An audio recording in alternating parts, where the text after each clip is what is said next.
Shalom, puji Tuhan, kita bersyukur pada Tuhan atas anugerahnya. Di awal bulan Juni ini ada tema yang baru bagi kita, di mana sebulan ini akan membahas tema dampak Roh Kudus dalam keluarga. Sementara subtema yang kami akan bawa yaitu akrab dengan Roh Kudus. Yohanes 14:26 saya akan baca. Tetapi penghibur yaitu Roh Kudus yang akan diutus oleh Bapa dalam namaku, Dialah yang akan mengajarkan segala sesuatu kepadamu dan akan mengingatkan kamu akan semua yang telah kukatakan kepadamu. Saudara, berbicara Roh Kudus, kita sudah sering dengar dan saya percaya kita semua sudah rasakan. Sebab ketika Yesus naik ke surga, ketika Yesus selesai melayani di bumi ini, maka dia berjanji bahwa akan mencurahkan rohnya. Oleh sebab itu ketika sebelum dia naik ke surga, dia sampaikan kepada murid-muridnya, jangan dulu kemana-mana, walaupun dia sudah memberikan amanat agung, pergilah ke seluruh dunia, jadikanlah segenap bangsa muridku. Tapi sebelum mereka pergi, Tuhan Yesus sudah berkata, tinggal dulu di Yerusalem atau pergi ke loteng Yerusalem karena aku akan mengutus janji Bapa. Ya. Kenapa murid-murid belum pergi? Karena mereka harus diperlengkapi dulu. Ya. Diperlengkapi dulu dengan Roh Kudus. Sebab pelayanan tanpa disertai Roh Kudus, maka itu akan sia-sia. Ya, itu hanya kekuatan manusia semata-mata. Itu hanya usaha dan kemampuan manusia semata-mata. Oleh sebab itu, mereka harus naik ke loteng Yerusalem, dan setelah itu Roh Kudus turun, saudara. Ya. Ketika Roh Kudus turun, luar biasa terjadi. Ya. Ada suatu perubahan besar-besaran terjadi kepada murid-muridnya. Yang dulu murid-muridnya penakut, sering gak percaya, bahkan Petrus menyangkal Yesus Kristus. Ketika Roh Kudus jamah mereka, mereka betul-betul mengalami transformasi, mengalami pemulihan yang luar biasa. Sehingga hari itu juga kuasa Allah didemonstrasikan, saudara-saudara. Petrus yang dulu menyangkal Yesus penuh ketakutan, penuh semangat, tetapi begitu cepat kecewa dan lain-lain. Sekarang dengan semangat yang berapi-api memberitakan firman Tuhan, memberitakan Injil, memberitakan tentang Yesus Kristus. Dan mujizat-mujizat terjadi, saudara-saudara, di mana Alkitab berkata ribuan, ada sekitar 3.000 orang bertobat datang kepada Yesus. Dari seorang pengecut, dari seorang yang pernah menyangkal Yesus. Saudara, kenapa itu terjadi? Karena Roh Allah, ya, karena Roh Kudus hadir. Kalau Roh Kudus hadir, maka semua yang gelap akan berubah jadi terang. Semua kekecewaan, kemarahan akan berubah jadi sukacita. Saudara-saudara yang dikasihi Tuhan, dunia ini sedang mengalami krisis keluarga. Ya,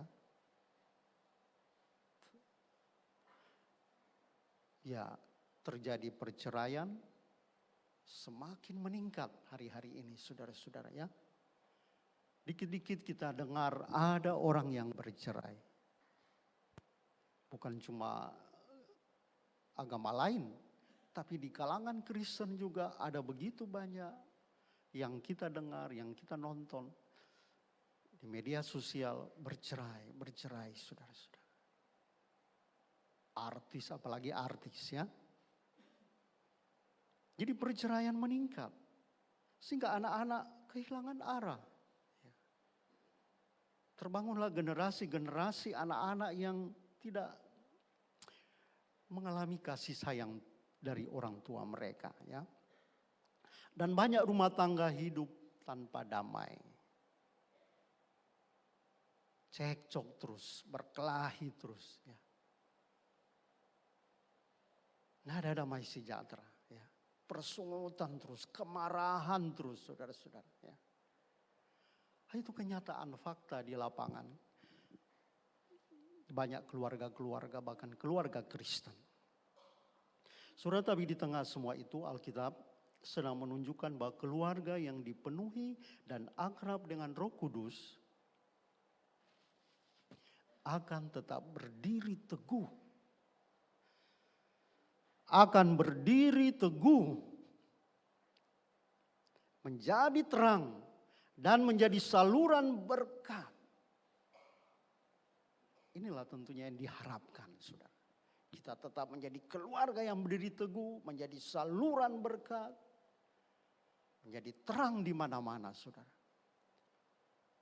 Ya, di tengah-tengah krisis rumah tangga, di tengah-tengah krisis keluarga yang sedang menjamur di mana-mana, saudara.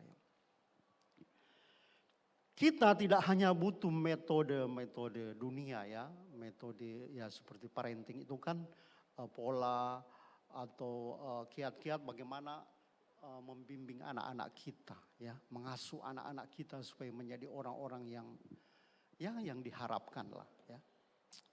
Ya kita bukan hanya butuh hal-hal demikian atau seminar keluarga, tapi kita butuh kuasa Roh Kudus. Kita butuh Roh Allah. Kita butuh kuasa Roh Kudus, saudara-saudara. Yang bisa membentuk karakter Kristus dalam setiap kehidupan kita sebagai suami, sebagai istri, sebagai anak-anak. Hanya Roh Kuduslah yang mampu ketika Dia hadir mampu membentuk karakter kita. Sehingga karakter kita ini saudara-saudara hari lepas hari semakin sama seperti karakter Yesus. Penuh kasih, penuh pengampunan, sabar saudara ya. Semua itu ada pada Yesus saudara. Dan dimanifestasikan oleh Roh Allah, oleh Roh Kudus.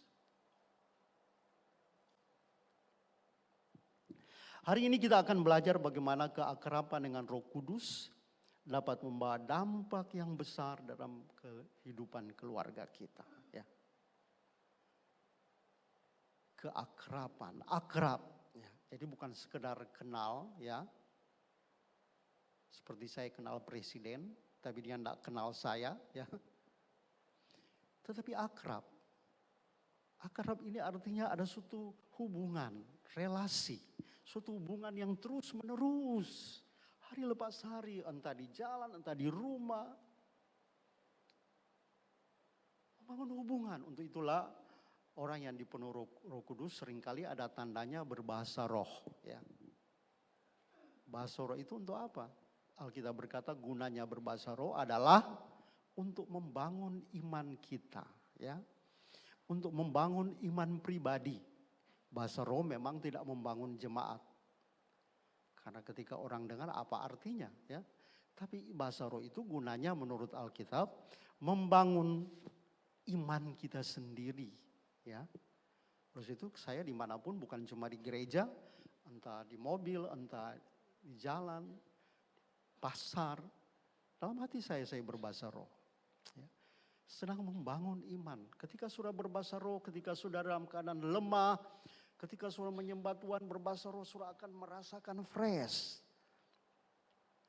Akan merasakan damai, kuat kembali. Pulih kembali semangat saudara ya. Jadi ini Bapak Ibu yang dikasihi Tuhan.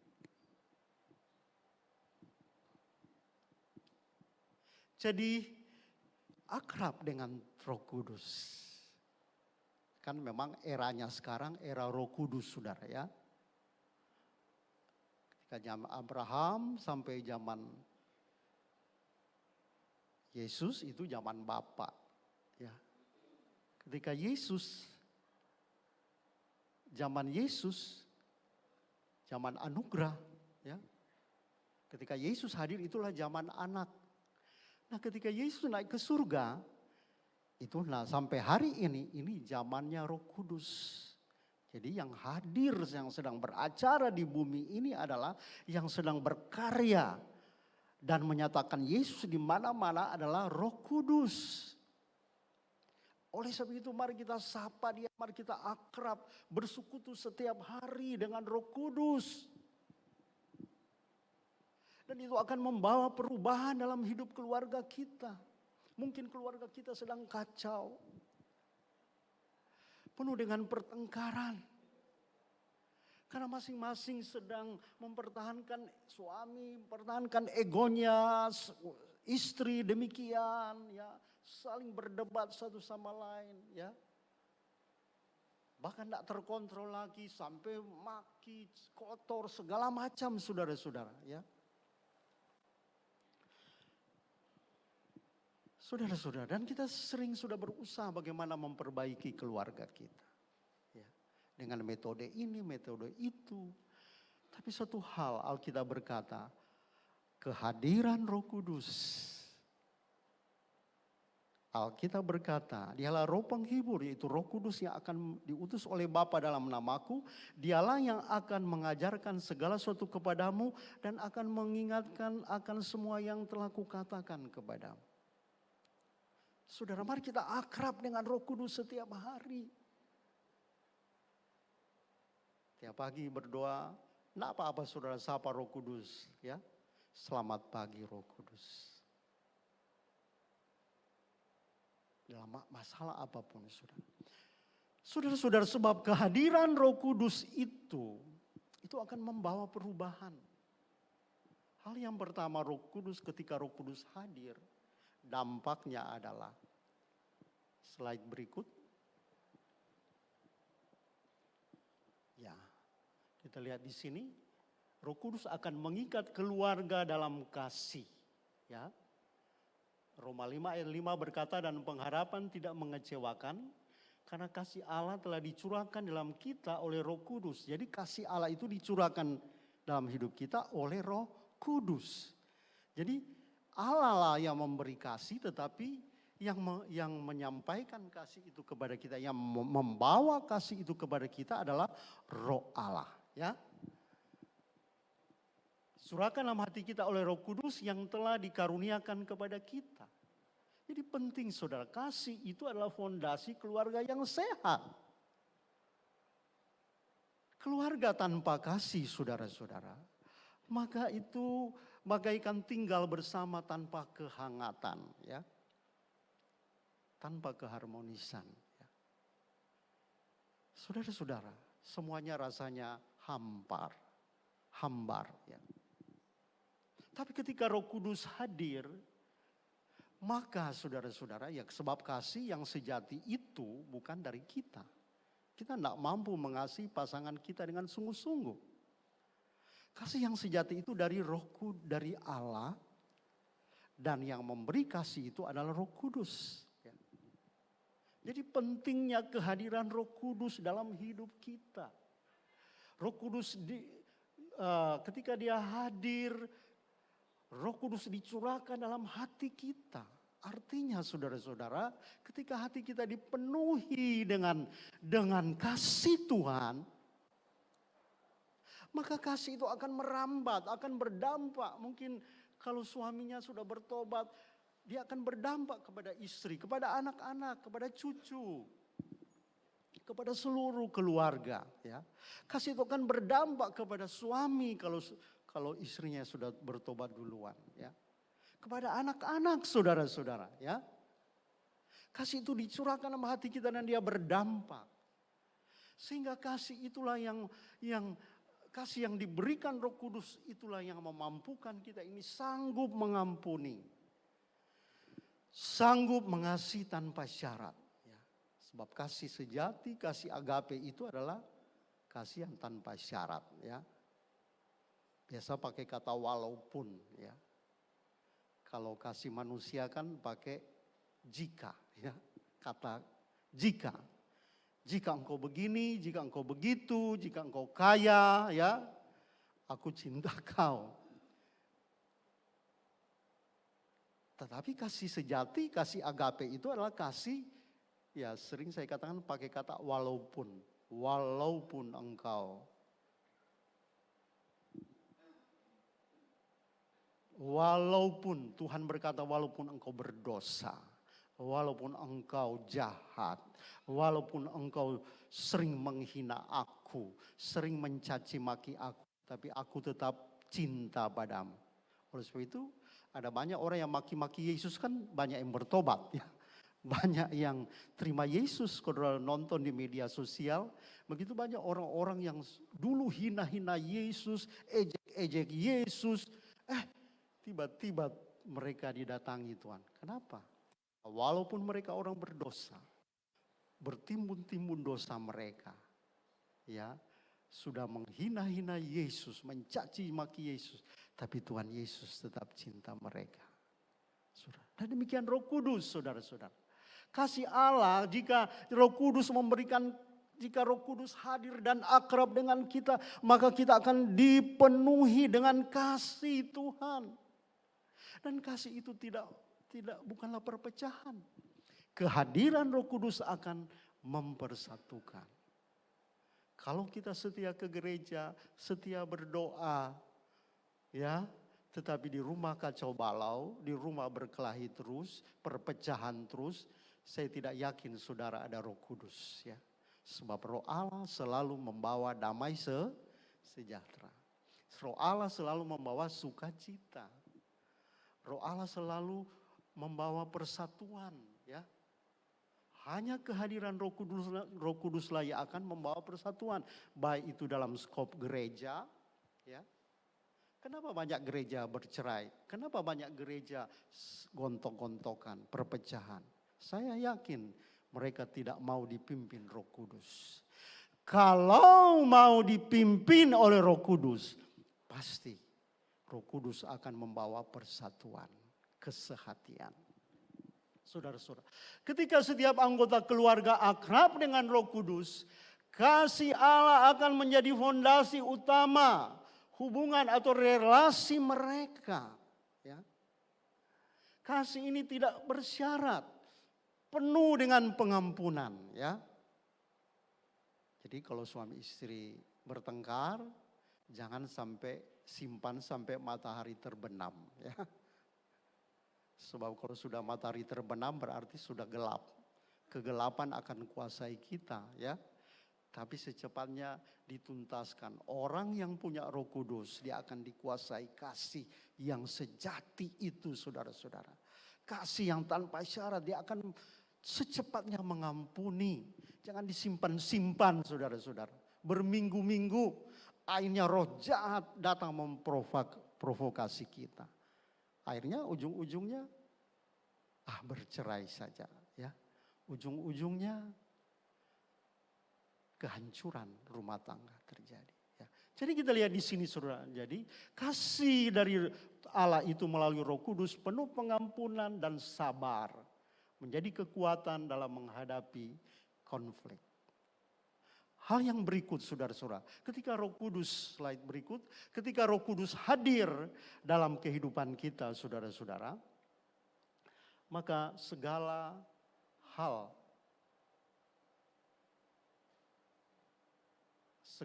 yang kita butuh dalam artian karena kita nggak mampu hidup benar.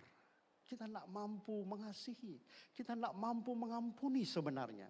Kita tidak mampu hidup sesuai firman Tuhan.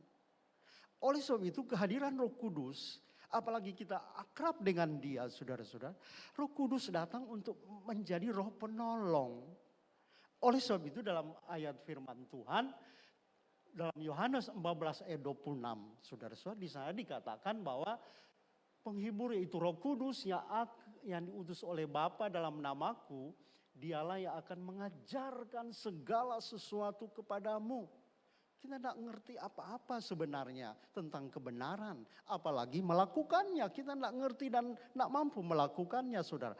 Tetapi Roh Kudus hadir untuk mengajarkan segala sesuatu kepadamu dan akan mengingatkan kamu akan semua yang telah kukatakan. Dialah Roh penolong, Parakletos atau Roh penolong, saudara-saudara. Ya. Roh Kudus akan menolong kita mengingat prinsip-prinsip kasih, pengampunan dan kesabaran dalam keluarga. Ya. Ketika dia hadir, ketika akan ada masalah keluarga, dia akan ingatkan. Ingat firman yang kau baru baca tadi, ya umpamanya ya. Ada kalanya kita baru baca firman tentang pengampunan, tentang kasih, tiba-tiba gejolak terjadi di tengah suami istri. Nah di saat itulah ketika kita dekat dengan Roh Kudus, kita akan peka, dia akan berbicara. Ingat yang kusampaikan tadi. Sehingga tidak jadi berkelahi ya. Saudara-saudara, jadi kita perlu dekat dengan Roh Kudus supaya kita bisa peka. Peka mengerti tuntunannya. Peka mengerti apa yang diinginkan Roh Kudus, saudara-saudara ya. Dalam konflik keluarga, Roh Kudus mengingatkan firman Tuhan dan mendorong kita untuk merendahkan diri. Ya, saya kira Bapak Ibu yang dekat dengan ya, semua kita yang dekat dengan Tuhan, kita sering mempraktekkan ini. Kita tidak mengikuti keinginan daging, tidak mengikuti keinginan nafsu kita ya. Tapi kita semakin dekat dengan Roh Kudus, semakin akrab, kita akan dimampukan untuk hidup oleh Roh, kata Alkitab. Hiduplah oleh Roh ya, dan bukan menuruti keinginan daging, saudara-saudara. Roh Kudus itu luar biasa, saudara-saudara. Ketika dia hadir, dia akan memulihkan, merubah segala sesuatu. Yang lemah dikuatkan, ya. Yang lemah pasti dikuatkan. Kita tidak mampu, tapi kita ada Roh penolong dalam keluarga kita. Hadirkan dia dalam keluarga kita. Sehingga kita mampu hidup dalam kehangatan yang sejati. Kasih yang sejati. Saudara-saudara, libatkan Roh Kudus dalam pengambilan keputusan keluarga saat ada konflik. Libatkan dia, saudara-saudara. Saudara akan lihat jalan keluar dari Tuhan. Ya. Bukan hanya saudara yang ada konflik, saya juga dengan istri sering ada konflik, walaupun pendeta. Ya. Ada masalah-masalah, saudara. Tapi kita tidak akan sampai berlarut-larut, berminggu-minggu. Tapi secepatnya kita selesaikan ya. Ketika emosi mau meledak ya, tiba-tiba Roh Kudus hadir dan memberi kekuatan, mengingatkan firman Tuhan, saudara. Yang berikut kita lihat, saudara-saudara. Roh Kudus, kehadiran Tuhan. Kehadiran Roh Kudus, hubungan kita dengan Roh Kudus, saudara-saudara. Roh Kudus akan menuntun kita, akan memberi hikmat kepada kita. Alkitab berkata dalam Yohanes 16 ayat 13, tetapi apabila ia datang, yaitu Roh kebenaran, ia akan memimpin kamu kepada seluruh kebenaran. Jadi tugas fungsi Roh Kudus adalah memimpin orang semua, memimpin kita semua kepada seluruh kebenaran. Ya, jadi bukan cuma setengah-setengah, tetapi step by step dia akan pimpin kita kepada kebenaran ini, kebenaran ini, kebenaran ini. Sampai sempurna, sampai Yesus datang. Jadi Roh Kudus sebagai penuntun, hal yang pertama adalah mengambil keputusan. Dia akan menuntun hidup kita bagaimana cara mendidik anak umpamanya ya. Seringkali kan kita menemukan pendidikan yang keliru ya.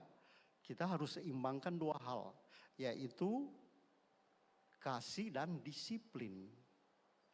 Ya kan? Ada terlalu kasih, terus sayang, terus manja, terus anak-anak kita. Dimanja terus sudah akhirnya dia jadi anak pemberontak ya. Yang tidak bisa diharapkan di masa depannya. Semua berharap sama orang tua aja ya. Walaupun sudah menikah, tidak ada kreativitas apa-apa. Harap sama papa saja, mama ya. saudara-saudara ya, karena manja. Nggak ada disiplinnya. Jadi harus diseimbangkan dengan disiplin, saudara-saudara. Ketika Roh Kudus hadir, dia akan menata keluarga kita sehingga kita mampu penuh hikmat. Dia akan tuntun kita bagaimana caranya yang terbaik menurut firman Tuhan untuk mendidik anak-anak kita. Tapi sebaliknya kalau anak kita disiplin terus, ya sudah jadi komandan dengan prajurit, ya. Perintah terus. Bapaknya senang kalau selalu siap. Waduh, enggak ada kasih lagi. Jadi diktator, jadi bapak diktator, ya.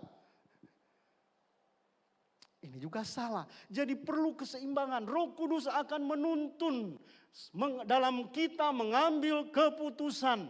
Baik dalam hal pendidikan anak-anak, dalam hal keuangan, bagaimana cara menggunakan uang dengan baik. Saudara-saudara, Roh Kudus juga akan mampu memberi hikmat, menuntun hidup kita bagaimana cara menggunakan keuangan kita, ya. Bukan pemborosan apa yang kita ingin itu, apalagi di media sosial, TikTok dan lain-lain, saudara, hanya pakai COD dan lain-lain. Ya, terus kita pesan paket, terus saudara-saudara, ya.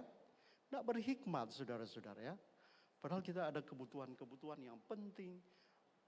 Akhirnya tiba-tiba suami kaget, paket lagi datang, ya. Tanpa tanya suami, ya. Saudara, jadi harus berhikmat dalam relasi, dalam ibadah. Roh Kudus menuntun juga pada kebenaran, bukan hanya kenyamanan. Jadi dia akan membawa kita kepada kebenaran. Menuntun kepada kebenaran, saudara-saudara, ya. Dalam berusaha juga, bisnis, dia akan tuntun kita kepada kebenaran. Sebab ada kan orang berbisnis dituntun oleh akal bulus, ya. Oleh akal hikmat dari setan. Ya, enggak jujurlah dalam berusaha, korupsilah, ya. Pakai cara-cara dunia lah, bagaimana supaya bisa menang tender atau bagaimana supaya usaha ini jalan bagus. Pakai cara-cara ini itu yang bukan dari Tuhan. Akhirnya kita kecewa sendiri. Roh Allah hadir untuk menuntun saudara kepada seluruh kebenaran, ya. Dan dia juga akan memberi hikmat, bukan hanya pengetahuan, tetapi kemampuan menerapkan kehendak Allah dengan benar. Ya. Istilah kita sering berkata, cuma kok berhikmat? Ya. Berhikmat, dalam pelayanan juga harus berhikmat. Ya. Jangan sembarangan saja tanpa hikmat. Dalam berusaha, dalam menata keluarga kita, dalam berkomunikasi dengan istri, dengan suami harus berhikmat juga. Jangan asal bicara, enggak tahu sudah tersinggung istri kita, ya. Istri sudah bicara usul ini, usul itu, ya kita cuek aja, ya. Kita tetap baca Quran. Jangan ganggu saya. Padahal saudara, sebenarnya kemauan istri itu, dia sudah senang, saya percaya, jika dia didengarkan. Amin. Ibu-ibu benar kan? Kalau suami mendengarkan kita, mungkin tidak tercapai usul kita, tapi didengarkan saja itu sudah baik. Amin. Ini saudara. Jadi semua ini akan diberikan Roh Kudus. Dia akan beri hikmat kepada kita, saudara-saudara, kemampuan, ya, untuk menerapkan kehendak Allah dalam berkomunikasi dengan suami istri, hikmat untuk berbicara dengan kasih, bukan langsung menyerang, ya. Yang berikut, saudara-saudara, Roh Kudus juga akan menghasilkan kehadirannya, dan ketika kita hidup bersama Roh Kudus, apalagi akrab dengan dia, maka so pasti buah-buah roh itu akan tahap demi tahap akan muncul. Amin. Sebab buah roh itu kan dikatakan kasih, sukacita, ya. Di keluarga penuh kasih, penuh sukacita, penuh damai sejahtera. Waduh, kesabaran, ya. Kesabaran. Waduh, sudah mau marah sebenarnya karena waduh keterlaluan ini istri. Ini sudah mau ke ibadah. Sudah jam, belum juga selesai dia make up umpamanya. Kita akan marah. Ini sudah jam ini ya. Nanti mau terlambat lagi umpamanya ya. Atau di mobil tiba-tiba istri tegur, tak kaget kita ya. Saudara-saudara, rasanya mau, disinilah peran Roh Kudus. Amin. Ketika Roh Kudus hadir, saudara-saudara, maka kesabaran ya, kemurahan, kebaikan, kesetiaan, lemah lembut, penguasaan diri itu akan muncul tahap demi tahap. Jadi kehadiran, keakraban kita dan Roh Kudus akan menghasilkan buah-buah roh ya. Tetapi ketika Roh Kudus tidak hadir, yang dihasilkan adalah kedagingan yang justru bisa memecah belah ya. Saya percaya keluarga yang akrab dengan Roh Kudus akan menghasilkan buah roh yang nyata ya. Misalnya kasih antar pasangan, kesabaran orang tua terhadap anak, kelemah lembutan dalam mendidik, itu akan menjadi nyata dalam hidup kita, saudara-saudara. Sehingga kita akan menjadi keluarga yang penuh kehangatan yang sejati. Karena kasih Kristus memenuhi hidup kita. Terus, ya, kehadiran Roh Kudus juga akan membangkitkan kerinduan untuk berdoa dan menyembah Tuhan. Ya, begitu indahnya jika ada suami istri bersama anak-anak, selalu ada mesbah doa bersama. Sebelum beraktivitas, doa bersama saudara-saudara. Roh Kudus akan membangkitkan kerinduan, ya, kerinduan untuk berdoa dan menyembah Tuhan. Selanjutnya, ya, berapa faktor, tetapi Roh Kudus juga itu bisa hengkang dari kita, saudara-saudara. Dan akibatnya dalam rumah tangga kita. Ada banyak kisah di Alkitab di mana Roh Kudus undur ya. Ya, ketika seseorang tidak taat, ketika seseorang lebih berorientasi kepada dunia, ketika seseorang yang terus dalam keluarganya bertengkar, terus persungutan terus, saudara-saudara. Ketika dia masih hidup dalam dosa, persinahan, perselingkuhan, dan lain-lain saudara-saudara. Tidak ada kerinduan baca Alkitab. Roh Kudus bisa undur dari hidup kita. Ingat Saul, ketika Saul tidak taat dan hidup dalam dosa, Roh Allah, Alkitab berkata, undur dari Saul. Ya. Oleh sebab itu mari saudara-saudara, kalau ingin keluarga kita berdampak bagi banyak orang, saudara-saudara, keluarga kita penuh dengan kehangatan sejati, keharmonisan dari Tuhan. Mari kita fokus kepada Tuhan. Ya. Senang baca Alkitab, tunduk kepada Roh Kudus.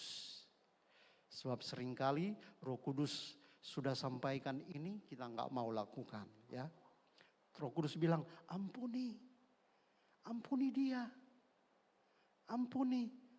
Tapi kita tak pertahankan. Tidak, dia udah keterlaluan. Roh Kudus bilang ampuni. Ini saudara-saudara yang dikasih Tuhan ya. Ini saudara-saudara hal-hal yang bisa menghambat. Ya, selanjutnya,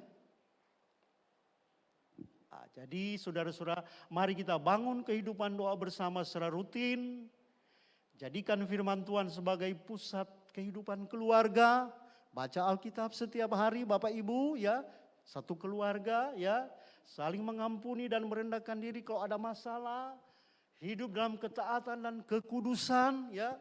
Hati-hati dengan media sosial, sebab ada banyak hal najis yang bisa merusak kekudusan kita. Ya, saudara-saudara, hidup dalam ketaatan dan kekudusan, biarkan kasih Kristus memimpin hubungan keluarga kita. Ya. Dan terakhir, mari kita andalkan Roh Kudus. Slide terakhir, ini adalah perahu dayung dan perahu layar, saudara-saudara ya. Apa perbedaannya? Perahu dayung pasti penuh dengan usaha sendiri, ya. Harus mengeluarkan energi yang banyak. Sementara perahu layar tidak perlu. dia tinggal memasang layar dan angin akan membawa perahu ini, saudara-saudara. Ini gambaran orang Kristen. Ini gambaran keluarga Kristen yang serba berusaha sendiri, kekuatan sendiri dalam berumah tangga, dalam berusaha semuanya nggak melibatkan Roh Kudus, ya. Sehingga akhirnya jadi kacau, jadi letih, penuh masalah, penuh persungutan, akhirnya semuanya kacau balau. Tetapi yang satu adalah gambaran orang Kristen yang mengandalkan Roh Kudus. Seperti perahu layar tadi, orang yang pengemudi perahu layar ini tidak perlu banyak mengeluarkan energi yang banyak, saudara-saudara. Tapi dia mengandalkan angin. Angin itu berbicara Roh Kudus. Ketika kita andalkan Roh Kudus dalam hidup kita, andalkan Roh Kudus dalam pelayanan kita, andalkan Roh Kudus dalam usaha kita, maka saya percaya semuanya akan serba mudah, ya. Semuanya akan serba mudah karena Roh Kudus hadir dalam hidup kita. Kiranya firman Tuhan ini dapat memberkati kita semuanya. Mari Bapak Ibu, hadirkan Roh Kudus dalam hati saudara. Hadirkan Roh Kudus dalam rumah tangga saudara. Maka saudara akan melihat berbagai hal yang mudah bisa teratasi. Hal yang sulit bisa teratasi. Puji Tuhan. Kiranya Tuhan memberkati.